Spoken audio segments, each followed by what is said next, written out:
intern, unpaid summer intern, so I just want to give him credit. Call me Frank Brewer. He's actually my son. Direct broadcast implementation is being done by Tom King and Tish Souliard at STAR. I'm going to have a few topics here, but I just want to say thanks to them to begin with. And then on the Wisconsin side, it's James Davies and Liam Gumley that are receiving it and making it operational. When I'm talking about the CalWater Early Start campaign, a colleague of mine, Ryan Spackman, has been providing a lot of support. And then for this presentation itself, both Bill Schoberg and Brian Mata contribute a lot of ideas and slides. So I'm going to talk a little bit about what NUCAPS is, sort of at a high level. And then I'm going to thread into that as an example, and for later use, support of this CalWater Early Start mission. I'll explain what that means later.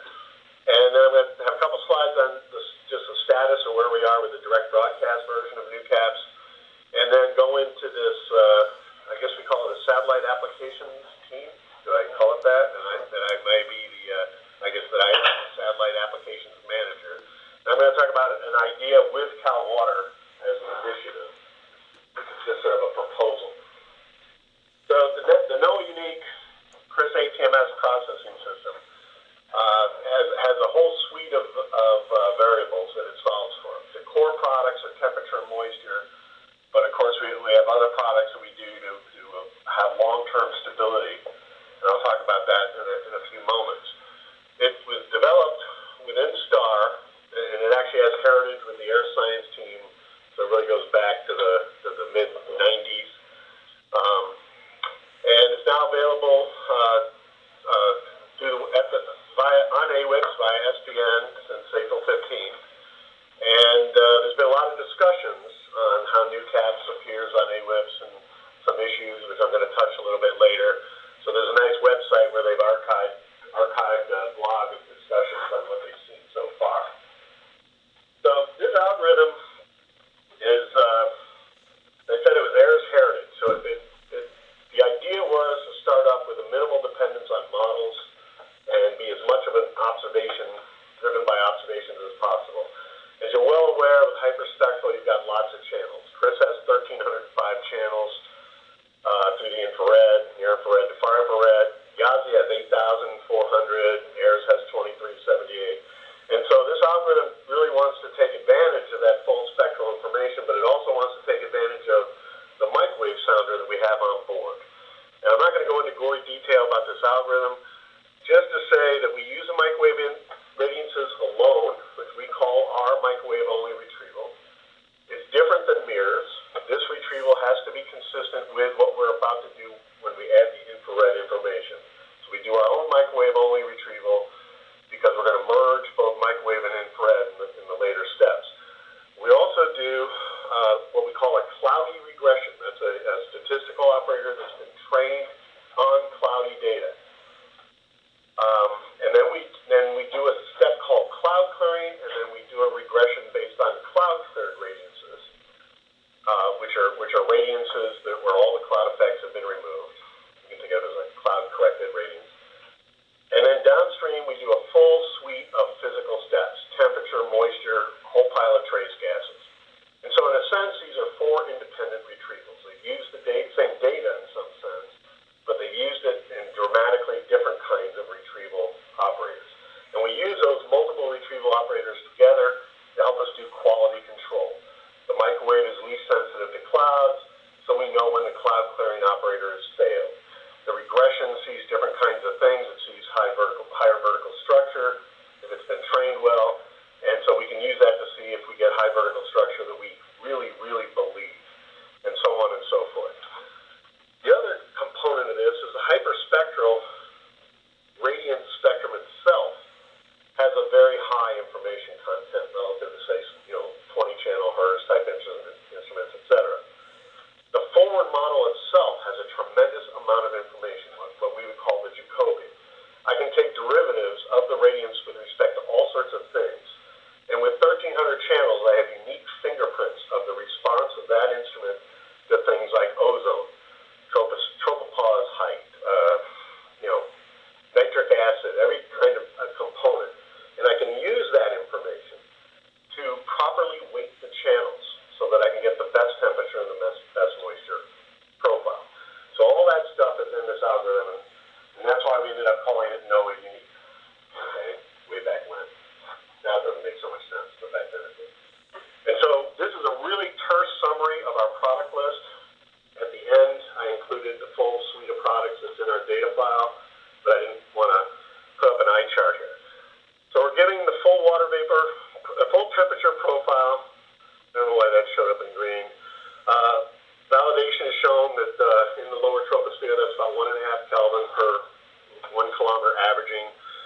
listed a bunch of other information for people that are retrieval savvy.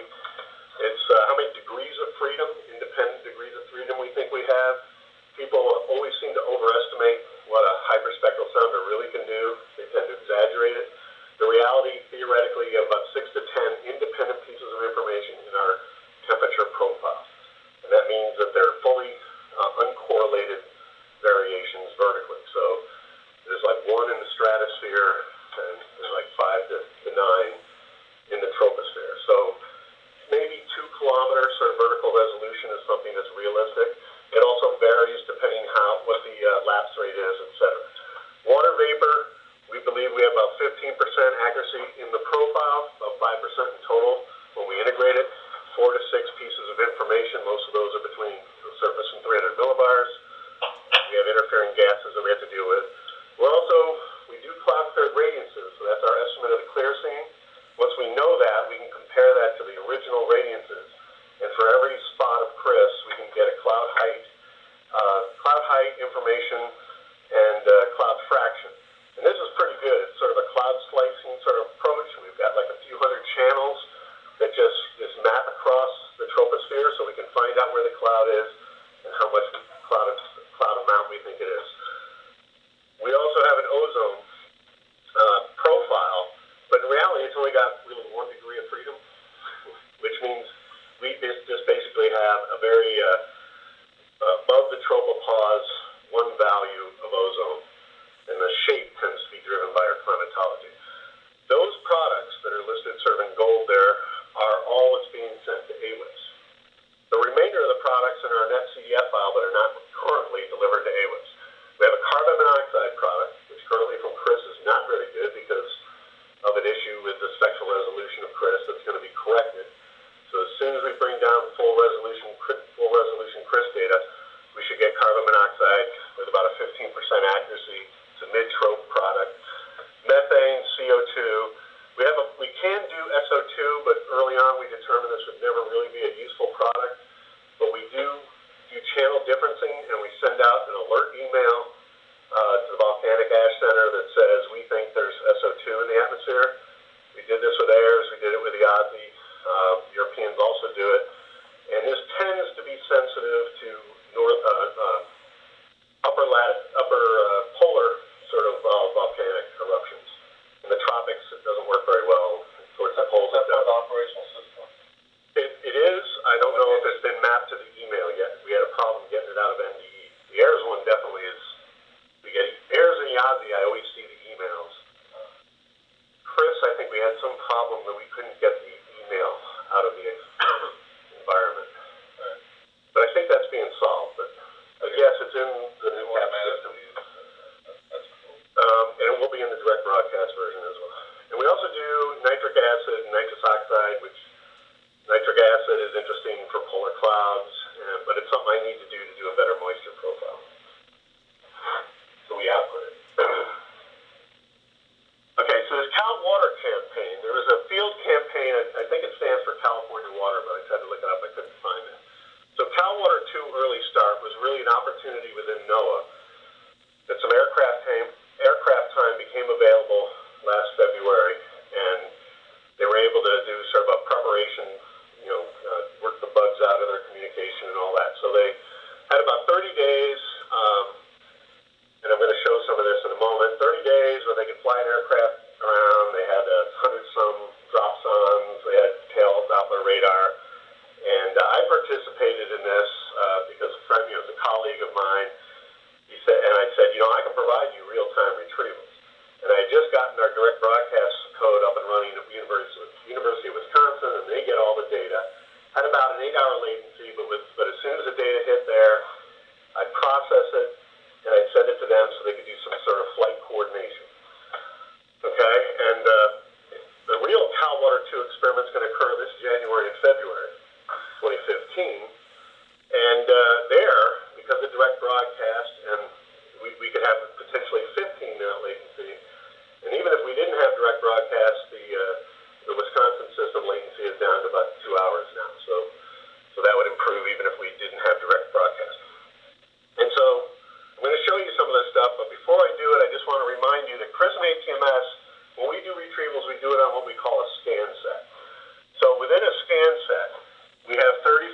off at the edge of the scan, it's about 70 by 134 kilometers. That's just curvature of the Earth and the angle of observation.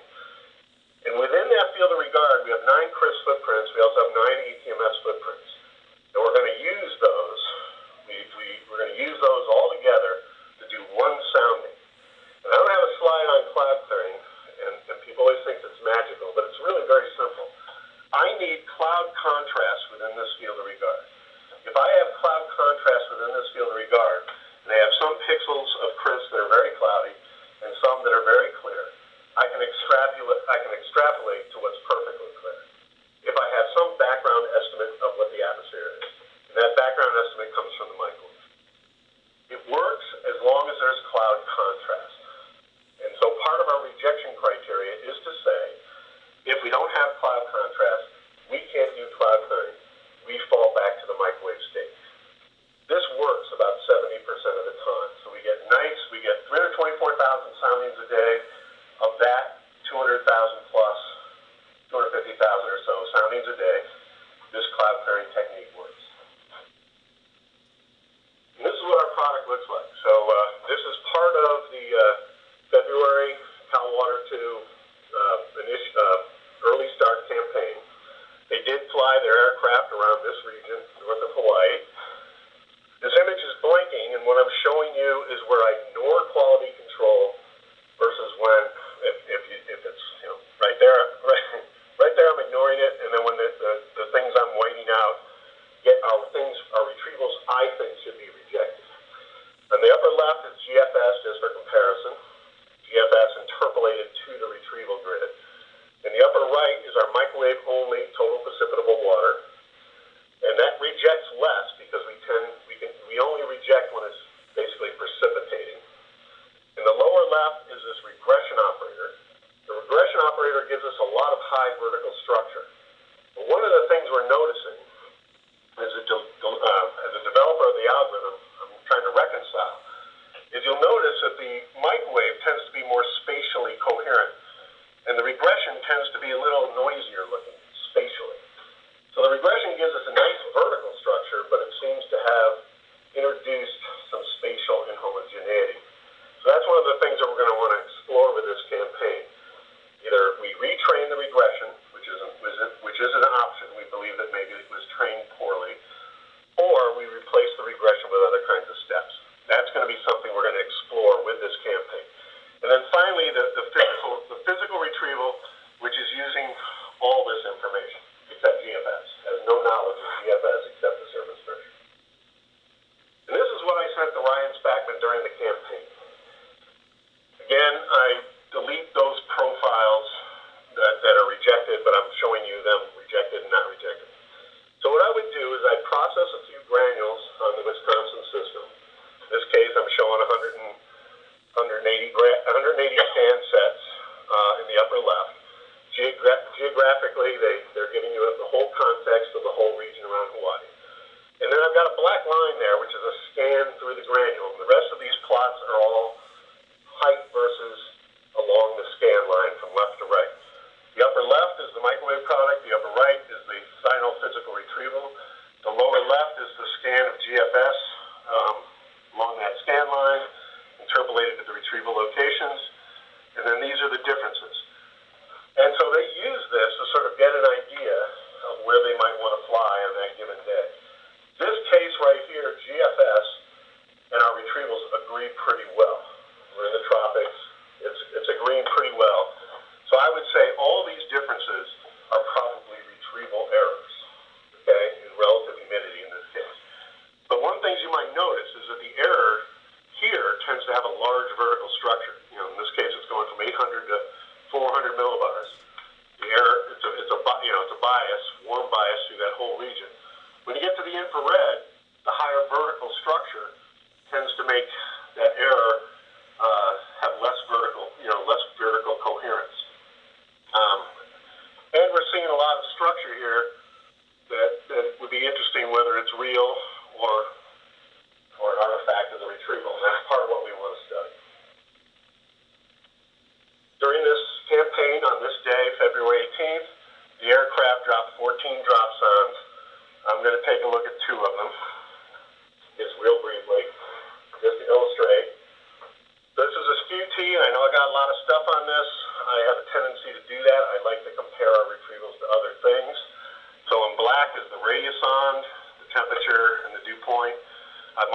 showing the microwave retrieval in green, the infrared retrieval in red, and you can look at this quickly and see what, the infrared retrieval is doing things that are different than the microwave.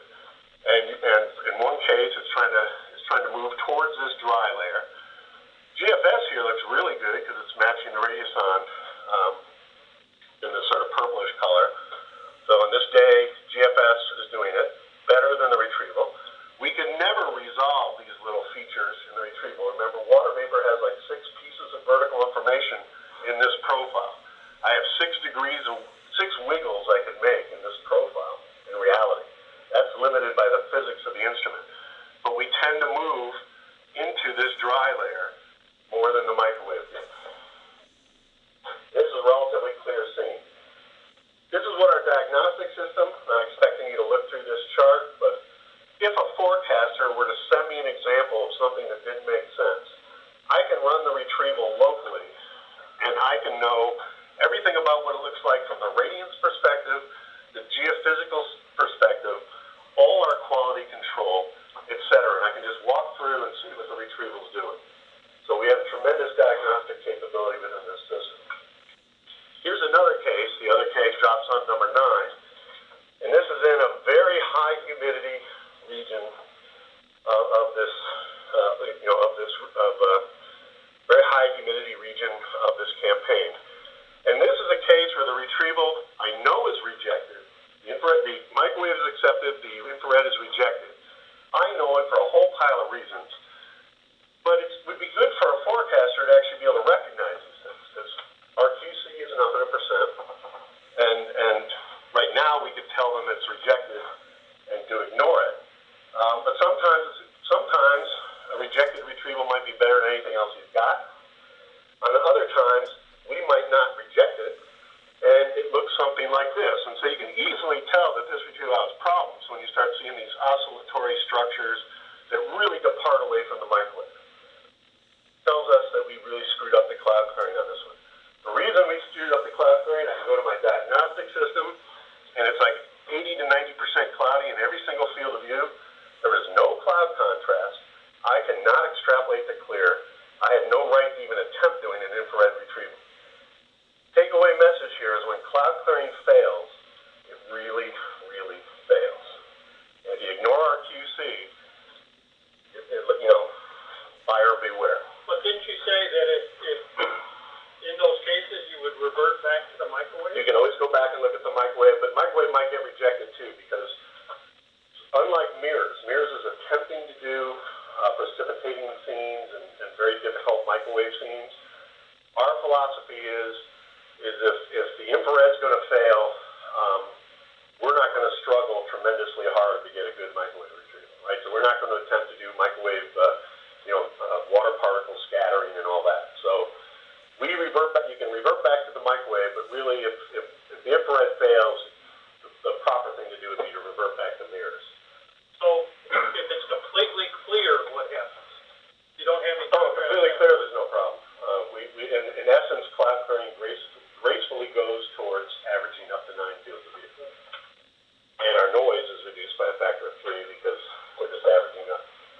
I will make one comment, though. There's a tendency for people to think of hole hunting, where you go look for a single clear field of view, versus this approach of cloud clearing where I average up to 9 if it's perfectly clear. And there's a huge difference. In cloud clearing, I never, ever, ever make the assumption that it's clear. We're always letting cloud clearing figuring out if there's any variability among the 9 spots. With hole hunting, when you make a mistake, you always make a mistake by missing cloud. Right? And so you assume it's clear. Any cloud that's in there is a contamination. It's always going to bias you cold.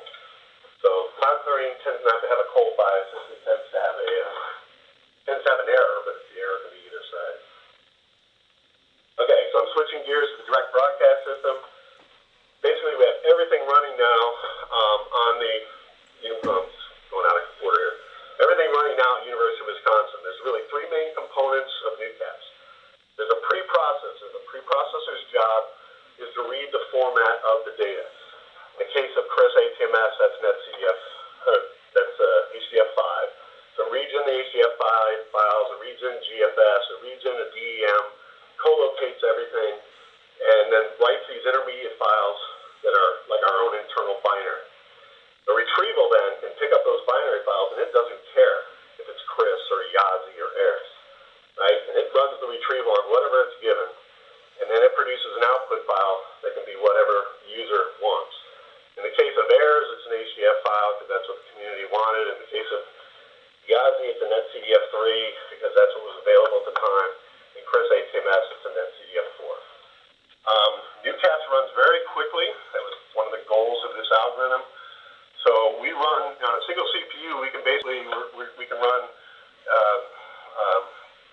about 2x 4 seconds for an 8-second granule, or about 130 milliseconds. I think if I did that right, for retrieval.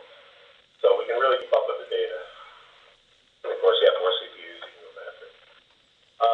So where we are right now is we now have to take the code, put it into the environment. So basically connecting the data as stored at Wisconsin in the direct broadcast directories, plumb it into our system, do the script so it runs automatically and things like that. We expect all that will be done in September. And the system that we're putting in is actually, we leapfrogged the OSPO operational system. So we found a bunch of changes that we wanted to make. We're putting all those in. So for a short period of time, the direct broadcast system is actually going to be ahead of the operational system. We'll fix some bugs, but the operational system will catch up early next year. And one of the things we could do is if we had a MEDOP A and B YASI pre-processor and post-processor, we could be doing YASI. Then we'd be able to do both 930 and 1330 overpasses. All right, so now I want to talk about the satellite application team. We had a meeting, our first meeting on July 16th. We're going to be holding another meeting in a couple weeks, August 13th at 1 o'clock. The stakeholders of this are the project office, for MVP project office itself, and J1, forward J1, J2. The algorithm developers, people like myself and people at STAR that have an interest in making the algorithm as good as it can be and understanding its shortcomings. The system integrators that take the research algorithms, put them into ops. We do a lot of verification and validation, both at STAR and myself. The user community itself, these are the AWIPS users, but also sport. I consider a user in this context because they're helping transition these products. The training, which I think is exceptionally valuable, the kinds of things that I was showing with these QT plots, somehow that has to be conveyed to the forecaster. Retrievals, remote sounding retrievals are not the same as radiosondes, and they're not the same as models. The direct broadcast community, of course, is a stakeholder because we're going to be using that environment. And I think down the road a little bit, science teams in general. What we learn with MPP could be translated to things with AIRS, which is still operating, and YASI, which has a 15, 20-year commitment with NAV, A, B, and C. What about the Tim Schmidt GOES-R legacy? Yeah, absolutely. I didn't think about that, but you're right. Someday we might have hyperspectral ABI. I'm wondering, even in the current one, for example, we're going to run an ER2 campaign post-launch. Oh, yeah, absolutely. And we're thinking of even having dropsonde if there's utility. Right. And so we have to verify the winds, we got to verify the atmospheric profile stuff. Is this a useful tool for Tim or Tim's team to use? I think so. We certainly would want to participate because the information you're bringing in both in situ and with the satellite helps us validate ourselves, validate our sounding as well. What's your comment you said to me the other day? GOES is the movie and CrIS-ATMS. We can tell you through these retrievals, through the sounding, sort of what that environment might become, how it's evolving. So I think that'd be great. Go back one slide. What was Steve? What were you looking? You're talking about as stakeholders. The GOES-R. There's the GOES-R being no coordination with GOES-R. So you got Tim Schmidt doing profile. You mean we have our satellite ER2 application? campaign. Yeah, that's to. What's JPSS centric? Yeah, I know what you're when saying. When you say stakeholders, there's obviously an opportunity to. Yeah, I agree. I was very centric thinking about the AWIPS problem right now, but as we go and understand problem too. Yeah, but as we understand the soundings, the whole community really benefits by working. Julie do it as 3-layer thing, and so you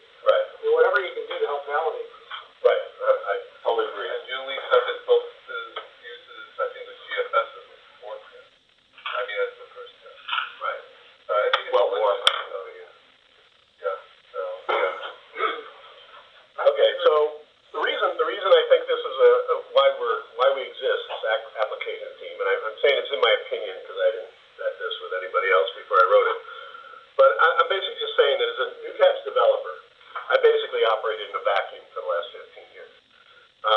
And I really, I think an opportunity like this, having this type of group meet, really benefits the algorithm developer, benefits me personally, because that helps me understand the needs of the users. The requirements that I built this algorithm towards was originally an NWP ingesting retrievals requirement back 15 years ago or whatever. Okay, but that isn't true anymore. NPP evolved away from ingesting retrievals, and so everything that we did in this algorithm was sort of designed for something that ended up not becoming true in some sense. The AWIPS application was not the original application when we designed this thing. I can tell you that for a fact because I was one of the principal people along with Mitch and others during that time. So I can guarantee you that the product probably needs to be tailored for this application. And so this kind of group, the way I look at it, is an enterprise approach for research to ops and ops to research. We get together, I understand what they need, but what I bring to the table is good knowledge of the instruments, what they are capable of.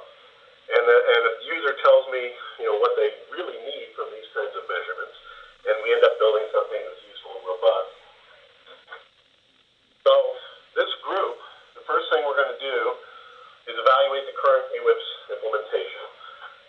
We know that the quality control in this implementation is absent. Don't know why, but we need to just fix it, right? So when they get a bad retrieval, they don't know it currently. And that's going to make people feel, they're going to look at a bad retrieval and they're going to walk away from this product. We need to fix that quickly. But there might be a better QC that we can invent as well, because I invented it for global NWP. A bad retrieval might still be better than a lack of data in some situations. So by talking to forecasters, I may be able to learn a better way to do QC that's valuable. Maybe making a SQT of both our microwave and infrared retrievals, like I showed earlier, might be of value because a forecaster could eyeball it and say, I know that's a bad infrared retrieval by just looking at it. I don't know, okay? We definitely need to consider changing file formats, and we'll be talking about that. Right now, you can't plot soundings together with radiosondes, and that's because it's not buffered, as Jordan tells me. Or if I want to do cross-section plots like I showed earlier, right now we can't do it. And I think that would be a great idea to be able to go through the data and get like a bigger context of an environment. The biggest thing I think this group can do is study cases where NUCAPS fails. I'm a developer. I don't want to see cases that work. I want to see cases that fail. Forecaster sees something he doesn't understand. He takes a screenshot. He sends it to me. I go back to my diagnostic system. I learn something. So that to me is one of the things that I think is valuable. And of course, training. By going through this process, we're basically building the seeds of a really good training program. By looking at interesting cases, figuring out how to convey when the retrieval information is good versus bad. This helps me speak the language of the forecaster so we can get that information across. And of course, this helps me because I learn the language of the forecaster as well. So everybody walks away from this a winner. In the longer term, I'm just going to spend a few minutes. Am I over time yet? Jordan? No problem. No problem. Don't ask. Well, I just want to know how long I got here. So I'm going to propose this August meeting that we, an initiative, and hopefully others will agree, that we participate in this CalWater 2. And the reason is, first of all, CalWater 2, because I haven't described it very deeply here, it's really focused on atmospheric science, atmospheric river research. Okay, so the main goal is to improve West Coast forecasting of atmospheric rivers, and they have another goal, which is really to understand the long-range aerosol transport's impact on cloud condensing nuclei. But we can sort of, what I call parasitically validate and contribute. We can use this really interesting situation, interesting meteorological situation, to understand things about how our AWIPS system works and how NUCAPS works in general. I've participated in a number of planning meetings for this campaign already. The MIC from San Diego is real interested in looking at NUCAPS. There's a student trainee, John Rutz, that works in the Western region that has expressed interest. So we've already got a little of this ball rolling. And I'd certainly like to encourage anybody here. I don't know where they're going to fly because they don't know where the atmospheric rivers are, but it's targeting the west coast of the United States. We could potentially go up to Alaska if there's interesting things going on. And like last February, might come down to Hawaii. I don't know. And I won't know until the experiment occurs. There's also other topics we can discuss, new products into AWIPS. We have all those trace gas products. Is there any interest in the forecasters seeing those? We know from previous research that the ozone and our tropopause height is a good indicator of stratotropic exchange. We also know that carbon monoxide and methane can help you with fire characterization because you can use those emissions to understand the volume burned. And there's derived products. We can compute tape and lift index off our profiles. It's not as good as a radiosonde because we're smoother, but there may be value in things like that. What I gain, and we gain, from CalWater-II is it's a beautiful opportunity for product validation. We test our algorithm in situations that are actually of national societal interest and not go off to some clear scene in the Gulf or something like that we already know the model works great. As algorithm developments, I need these kinds of scenes to help me tailor the quality control, to get people good quality control. I need scenes that are the worst scenes the Retrievals ever seen, so I can figure out what types of flags I can put in there and how I can trap those really nasty cases. Or, better yet, maybe actually get a better retrieval in those nasty cases. We also want to test experimental versions of NUCAPS, try different front ends and things like that.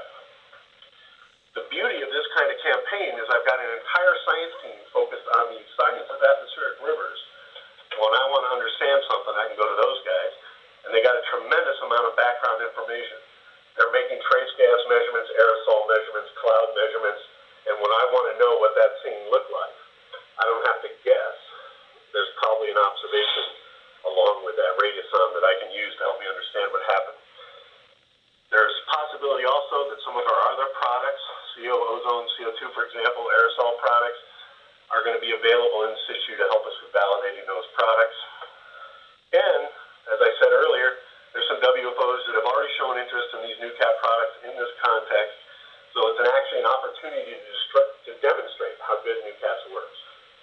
You know, being sort of optimistic and it will work well. Chris, do you want me to call you because you take some with the CDR with the teams to get involved in the campaign? Like the aerosol, other EDRs? Well, I talked about it at the JPSS annual meeting, trying to encourage people to get involved. So sure, if they want to get involved, they should. After the talk I gave at College Park there, Ralph Ferraro was real interested in testing some precipitation flags and rain rates and stuff. And Sergio,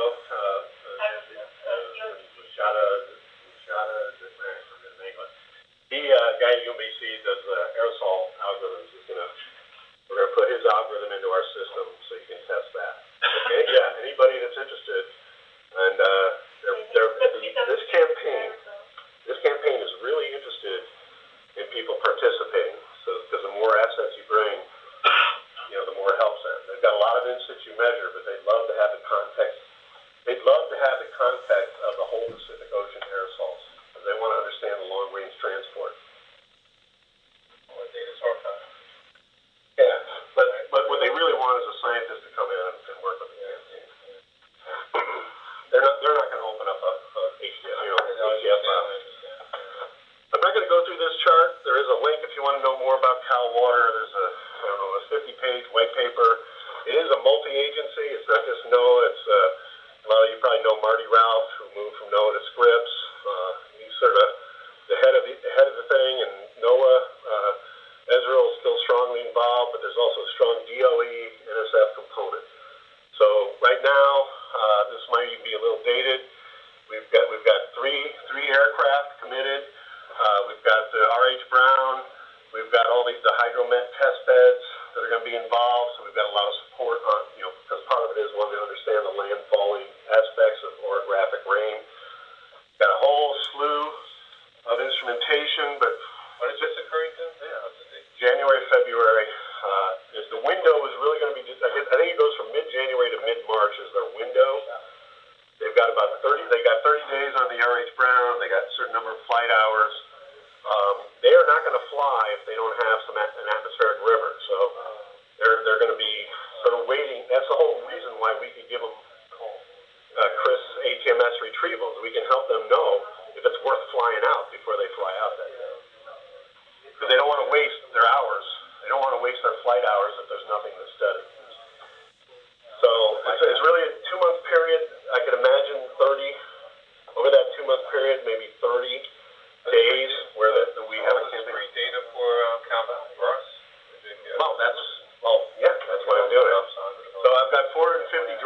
ones. Nick Nally's going to bring another 100 to the RH Brown, RS-92s.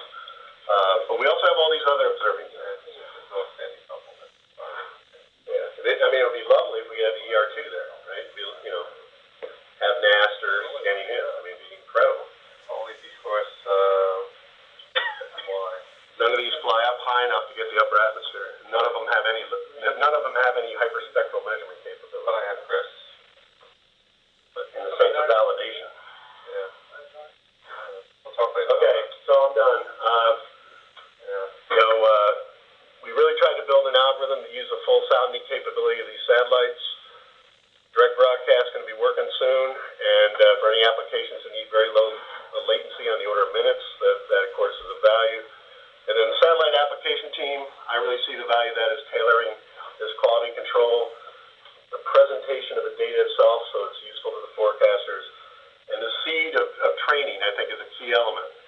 This being able to really have a good communication between the developer and the users. That has never, in my career, has never occurred.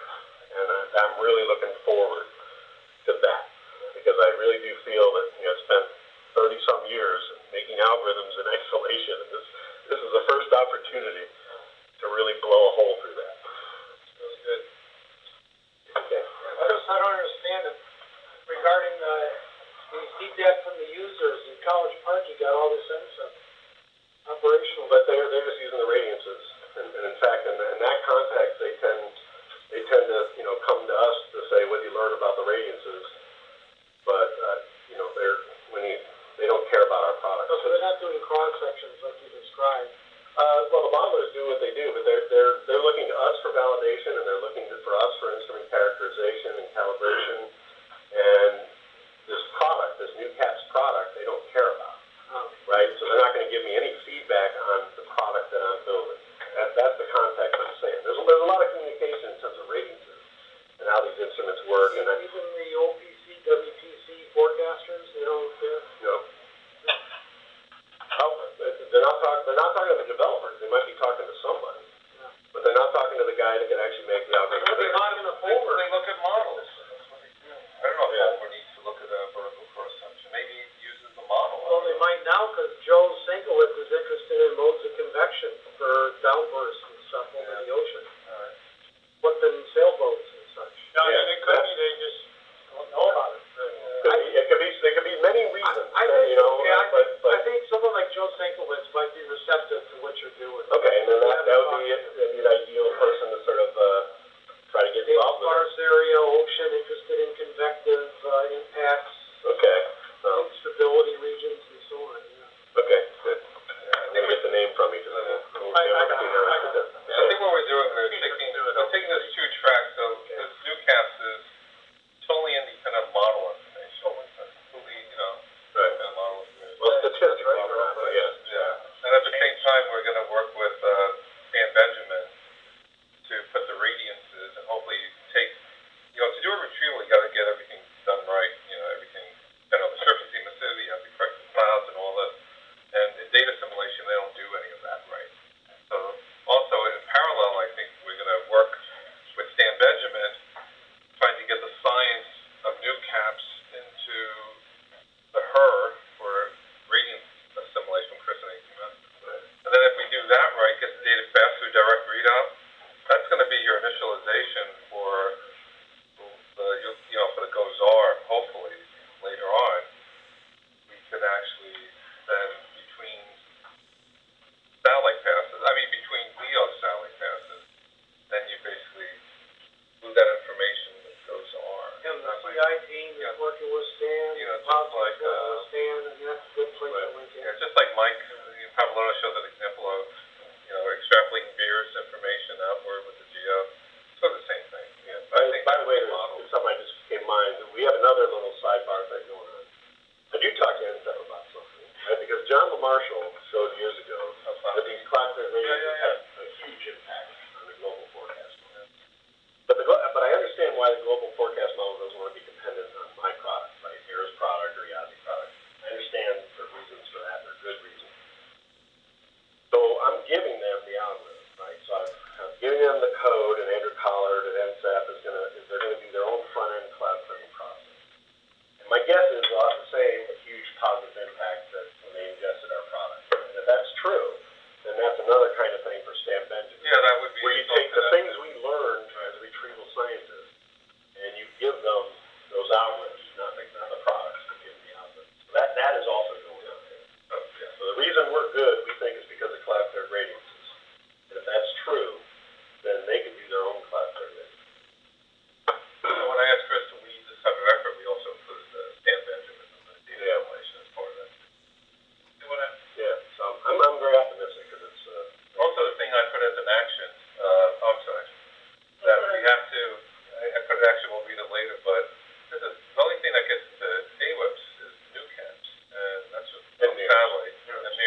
valuable. Yeah, the over the comparison, and then we right. can do it in comparison. I know it's a totally different thing.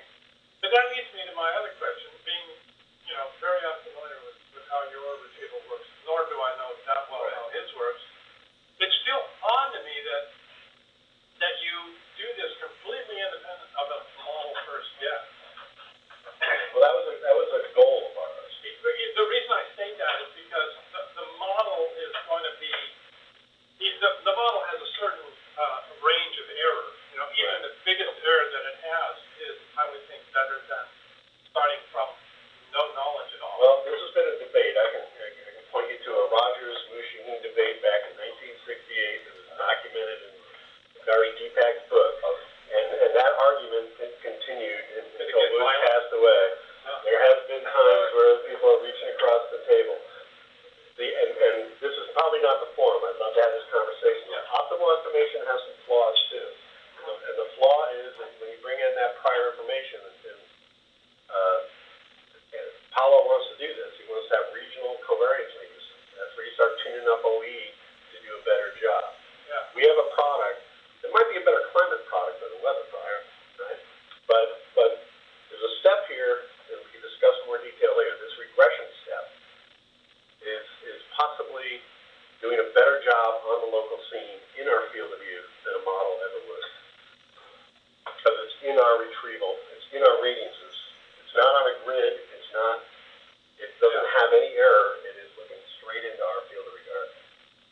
So that's why we went this way. Yeah, And also there's plenty of information content in the radiances, so all you have to do is linearize it a little bit and do it up in the microwave. Yeah. But that was also a big debate.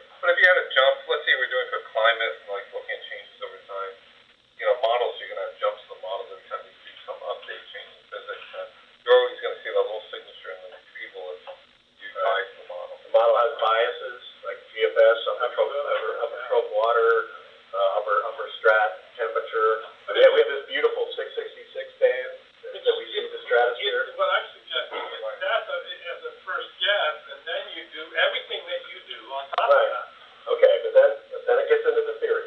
The prior information comes rolling in, and you have to characterize it.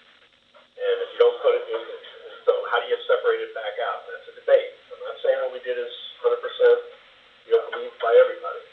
It's a debate in the community of how you do this. You can do optimal interpolation of a forecast and retrieval after it's done. Right. Keep it separate and then combine it. The key thing is knowing what your prior information is, not so much what your prior information is. It'd be fun to do a comparison. Right. But I will go back and say one of the goal here is this AWIPS user thing. Mitch always tries to get me into these bake-offs with algorithms. Because for 20 years I've wanted to have this tight connection with the user. I'm going to do that first.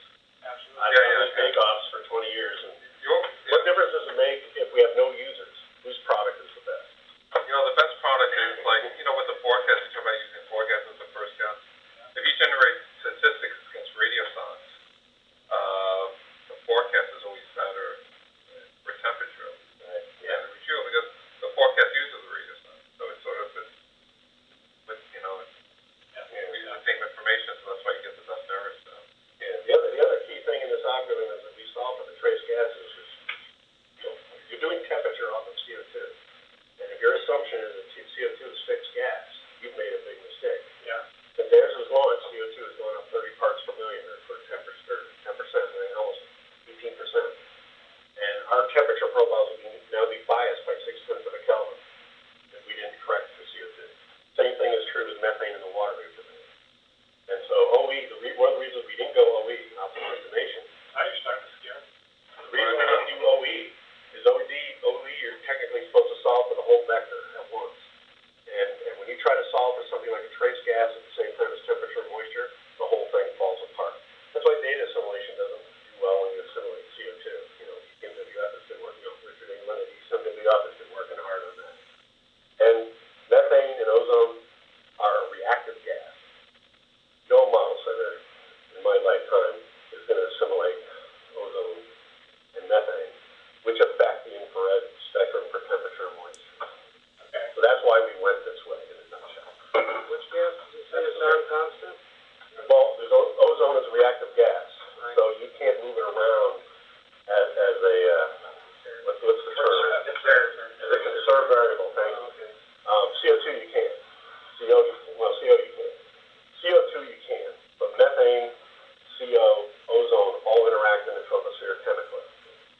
vertical structure. We've got a lot more information content. And we have 80 degrees of freedom in our rating system. Cloud information, temperature. We're having problems with the boundary layer, I think. Yes. And I'm wondering if we're a space sounder, right? So. Well, no, but I mean, is the CrIS going to do better than a microwave should, right? In theory. Well, definitely in theory. The microwave is less affected by clouds, but the microwave, well, you know, ocean emissivity, you're over ocean, you're pretty good, but the microwave emissivity has a problem because you're basically dark, right? And you don't have any channel in the microwave that has very good vertical sensitivity in the boundary layer. Infrared, and I'll do this real quick. The infrared has all these weak lines, CO2, ozone, and whatnot, through our windows, right? And those lines pop up in emission when you've got the answer wrong, right? And we've got hundreds of those. And so you've got a lot of information about the boundary layer if the boundary layer is slightly warmer than the layer above. But if I screw up my retrieval, all those lines flip over, right? And we've got tons of them. That's the beauty of the hyperspectrum, right? And so we do have a lot more information. Fingers down thing. Right, and that's a very sensitive test, right? I'm looking for the minimum through zero. I'm not looking for the absolute magnitude of these lines. And that's what gives us this strong boundary layer. Plus, if you're in daytime, the shortwave is beautiful, and the infrared part of our spectrum is beautiful because then you get the reflected sunlight off the surface. And that gives you a really strong boundary layer kernel function. So you're saying yes? Yeah. Basically, the show. It's clear. All this means it's clear. Careful. Everyone loves microwave sounders, but every experiment where they compared one infrared sounder with a microwave sounder, the infrared has the biggest impact on numerical weather prediction. And they only use a handful of points because of clouds. I did have a comment. Vertical resolution. Right. And by the way, the reason we have the regression operator is exactly that reason. I can't afford to physically do radiative transfer on all those hundreds of weak channels, and the radiative transfer wouldn't be very good anyway, even if I did it. But the regression operator is what's capturing that fine structure near the boundary layer, and our physical retrieval is just moving it around. So we get the shape from the regression. The physical retrieval makes us match the radius. Okay, I'll be in touch. I'll let the thing. Yeah, so you can join the team that application. Well, no, I think I could probably come up with a person. We do a lot of tropical cyclone stuff. Yeah. Right. Outages and stuff. That could be another initiative. Somebody there. I mean, the purpose is to get feedback on how well these products are